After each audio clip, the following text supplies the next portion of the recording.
Here's a clean, dramatic, paragraph-by-paragraph rewrite of your passage, keeping the viral storytelling tone and pacing for narration. No one inside the league thought it would end up here. Not this fast, not this messy, and definitely not this public. What started as a simple rise quietly turned into a full-blown fracture. Once the cracks appeared, everyone rushed to protect themselves, except one person, Caitlin Clark. This wasn't supposed to be her problem. Yet somehow, everything kept coming back to her. It started quietly, too quietly. NBC made its move. The owners didn't announce anything dramatic.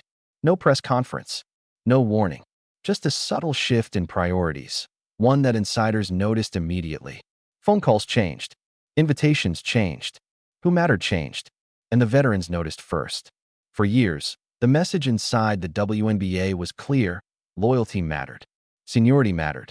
You paid your dues, and the league stood by you. That promise cracked the moment Caitlin Clark became the center of attention. Attention brings money. Money brings power. And power exposes truth. The owners saw the numbers before anyone else. Viewership spiked. Engagement jumped. Sponsors started asking different questions, not about teams, not about gimmicks, but about one name: Caitlin Clark. That's when the shift happened. Not officially, not publicly, but unmistakably. NBC leaned in.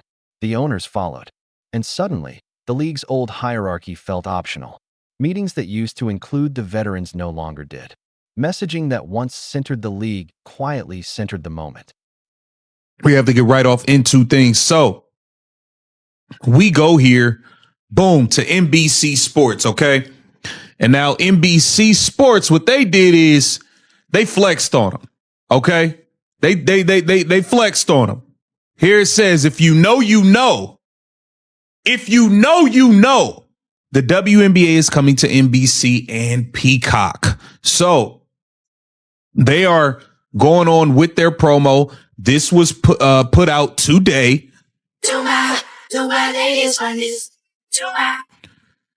And this is the promo they have that they were promoting today.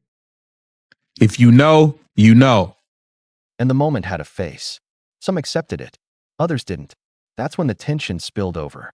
Kennedy Carter didn't just get banned. She became a symbol of how fast the league was willing to cut loose anyone who threatened the new direction.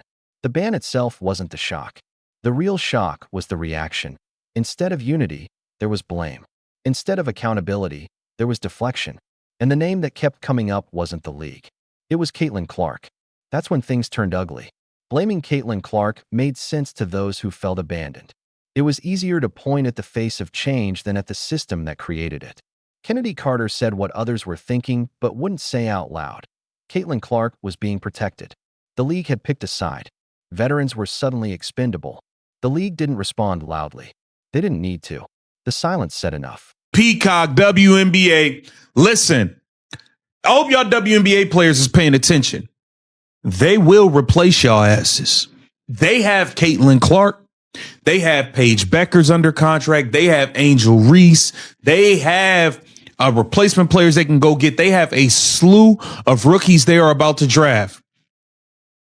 Nneka Ogwumike, if you don't play, I think the fans will be just okay. Alicia Clark, if you don't sign on to the deal to play, I think the fans will be just fine watching Sonia Citron instead of Alicia Clark. Brianna Stewart, if you don't play, I think the fans would be okay watching Paige Beckers. Here's a tight, cinematic, paragraph-by-paragraph rewrite of your passage, keeping the viral, narratable tone with dramatic pacing and music cues. While the controversy grew, NBC didn't pull back. They doubled down. More visibility, more coverage, more positioning, making it crystal clear where the future was headed. The owners watched closely. They saw outrage. They saw division. But most importantly, they saw eyes. Millions of them. Eyes glued to every moment Caitlin Clark was on screen. That's when loyalty stopped being a priority. Revenue took over. This wasn't about fairness anymore. It was about survival. The WNBA wasn't collapsing, but it was being reshaped in real time. And reshaping always comes with casualties. Veterans who once felt untouchable suddenly felt replaceable. Not because of talent, but because the market had spoken and the market wanted Caitlin Clark. Angel Reese felt the pressure too. Not in the same way, but just as intensely. When the league splits, everyone chooses a side, whether they want to or not. She spoke out, but carefully.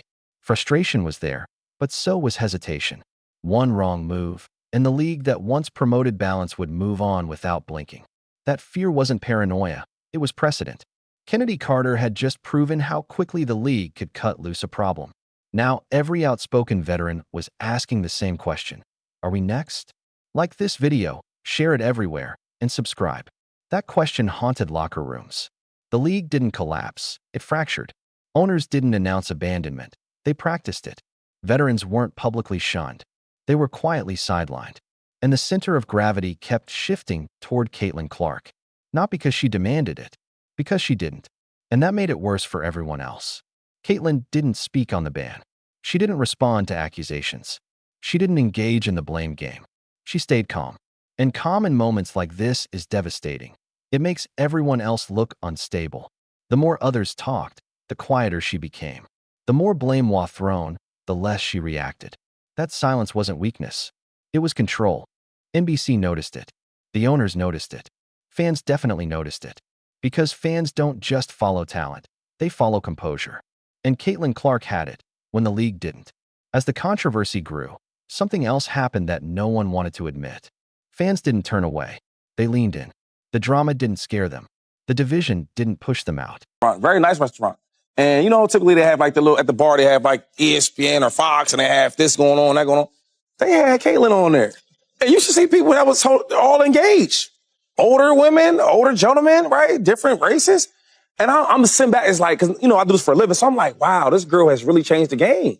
And she doesn't have any championships. She don't have any all WNBAs, right? She don't have none of that, player of the year. She don't have none of that. She's just really, really nice. She went from college to being nice. Now I'm in the pros and now I'm uplifting the game. And we all should be thankful. I go to the barbershop. That's the biggest talk show ever is the barbershop, right? Especially in the hood. They talk about little LeBron and the Lakers. They talk about little Jason Tatum and the Celtics. You know what they talking about? Little Kyrie Irving and Luka. But the last and maybe the biggest conversation is Caitlin Clark. And not only that, like these teams, let's just say NFL, these teams in the NFL that got primetime games is because of the primetime quarterback. Does that mean? Here's a tight, cinematic rewrite of your passage, keeping the dramatic pacing and viral tone. It pulled the fans closer, but only to one side. Caitlin Clark's side. Games she wasn't part of felt quieter. Moments without her felt less urgent. That difference hurt, because it confirmed the league's worst fear. The audience wasn't loyal to the system. They were loyal to her. The owners saw the writing on the wall. You don't fight momentum. You harness it. And that's exactly what they did, quietly, decisively. Okay, hand. Okay, hand. Okay, hand. That shows you that competitive spirit and nature. But, juggling a lot of things right now. There's the CBA negotiations going on. She's got the Nike stuff coming out, any other off-court ventures. And then, of course, clearly preparing for the Indiana Fever season. And certainly all systems seem go for Caitlin Clark. And from everything she's putting out there publicly, her expectation is that she's going to be on the floor for the Fever on schedule. And obviously everyone hopes that is the case. In the meantime, these little bits of footage will have to